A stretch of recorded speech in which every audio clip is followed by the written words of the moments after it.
You know what the hard part for me is, like, YouTube takes so much planning, right? Yeah. And you're probably thinking months ahead. You're probably already thinking about your Christmas content or end of year.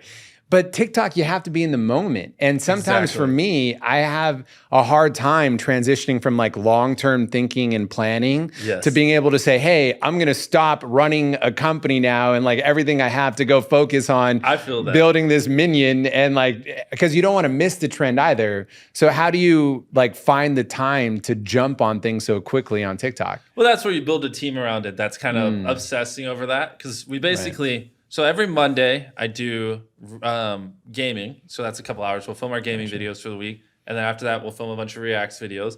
And then like Tuesday, in an ideal world, it doesn't always work out like this, but that's when we'll do Beast Philanthropy, TikToks. So like I'll go work at the charity, film the video there so it gets revenue. Then TikToks. And then like Wednesday, Thursday, Friday. In an ideal world, again, it gets meshed up. It's like filming main channel. So the time I get up to the time I go to bed, like Wednesday would be the day before. The day before is always like doing walkthroughs, making sure things are perfect. And then it would be Thursday, Friday filming, which turns into Thursday, Friday, Saturday filming, which then means Saturday's the day where I do Beast Burger Feastfuls and all my calls, which then means Sunday's the day where I do all my calls. But ideally, Sunday's the day where I just kind of do whatever I want. Like, it's just an open day where I can just do whatever I'm passionate about. What do you do when you have no just work? Depends. Like, sometimes I like to go on like a 4-hour walk and just call random people. And I'll just go down my I've gotten one list. of those calls. And I just harass people. I'm just like, so what'd you learn this week? What'd you learn this month? And sometimes I'll like wait for like a year. And then I'll be like, I'll just call someone and be like, what'd you do in the last year? Teach me, what'd you learn? And so those are fun. It's literally just a day to do whatever I want, passionate about, which sometimes ends up being work, like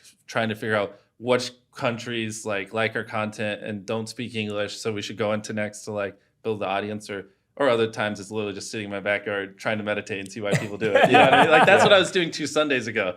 I just was like challenged myself to like put my phone down. I just sat in the grass and do nothing for an hour and not think about How did it go? It was hard. It was very hard. It was fun. We can work on it. I felt good at the end. I felt like it's like my life is like this, so much crap getting thrown at me, and then it like kind of mellowed out. But then I instantly, the second I picked up my phone, it went right back to it. So then I was like, well, does that kind of just defeat the purpose of it? Because it's just like a little break in the stress, but it doesn't actually fix it. You know? But anyways, it's like stuff like that. We could literally talk to you. I know. This is so fun. Like this is without a doubt the most fun I've had in such a long time. And I love it because we've been having so much fun doing this, but being with you is just electrifying. It's amazing. Thank you. In so many ways, like deeply, emotionally, but also just in terms of having fun. Now I understand why I finished number 2 last year. and I can't wait. I just can't wait to do this with you, like for years, and to just log this in as a team on this show. But we're going to end with a rapid fire round. There's going to be a button in his room by next one for sure. We're going to end with a rapid fire round because I know I'm being mindful of the fact that you've got to go launch this massive video. This 36 minutes we're all This will take 5 minutes. So we're going to dive in. Should we do that? Yeah, Unless you had any other things. No, that was great. It was amazing. Unless you feel you didn't share anything. No. Okay, all right, let's do it. All right,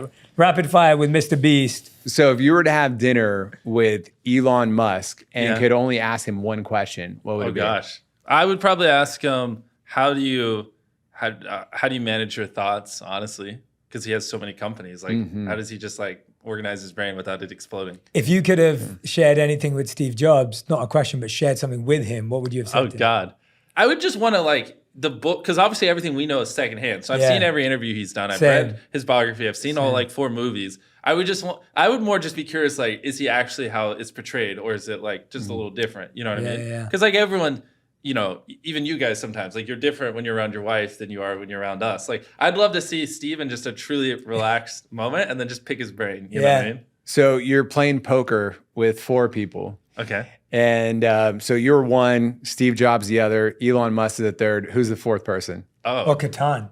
Yeah, Catan. Catan. Yeah. It's probably would be someone just weird. Like, have you ever heard of the podcast How to Rule the World or How to Take Over the World? No. Oh, it's a good podcast where it's like he just basically reads all the biographies of like people. So like he'll read every biography on Napoleon and then just make like a little 2-minute podcast about it. And he does that for people who. And so like there are actually some weird ones like Julius Caesar or like like someone like him, just like to pick his brain about like what life was like back then, and like when he was like 23, he's like would compare himself to other people, or I don't know. It's like there are like a lot of weird, probably Julius Caesar. Weirdly enough, just because I just listened to that a couple of days ago, and how he just like basically conquered the entire known world and never lost a battle or anything like that. It's just very cool, you know, to pick his brain. What happened when you tried lucid dreaming? Honestly, that is something I regret not pursuing further, because I don't think it's as effective for like generating ideas, which is why I gave up. Like, because I wanted to get it where I could think of ideas. This is when I was really hyper optimizing my time. I wanted to brainstorm ideas while I was sleeping, because I hated that those 8 hours weren't producing much. And I found that it was just like, I don't know. I don't think it's as good at like doing work. Like, I think it's good for like maybe if you want to calm yourself down or dream about certain things. But like, I found that I couldn't, shocker, make myself work in my sleep, so I kind of just stopped. So that was like the end of the journey for me. So I know your goal is to give away all your money before you die. But before you do that, do you think you're going to be the world's richest man one day? Well, the beauty is if you come into money at a young age, you have time to compound. So like even if I just like stopped, sold everything, and just like took all the ad revenue, invested it, like it's going to naturally grow over time. So there's a lot of advantage of coming into money at a young age, because compound is, like they say, the eighth wonder of the world. So I don't know if it's the richest. It's not even really my goal, but I think there's a world where, I'm up there just because I was so fortunate to come into this much attention and money at a young age. You know what I mean? But also, if I ever did have that kind of money, I probably would just start giving it away, because like there's no point in sitting on it. It's just like hard. Is it liquid money or is it in stock? Because if it's in stock, then you need to hold it so you own control of your company, so you can't. But if I had $100 billion laying around, like we'd probably do something like, for the next year, no one's allowed to starve to death or, on the planet. Because like, why not? Yeah.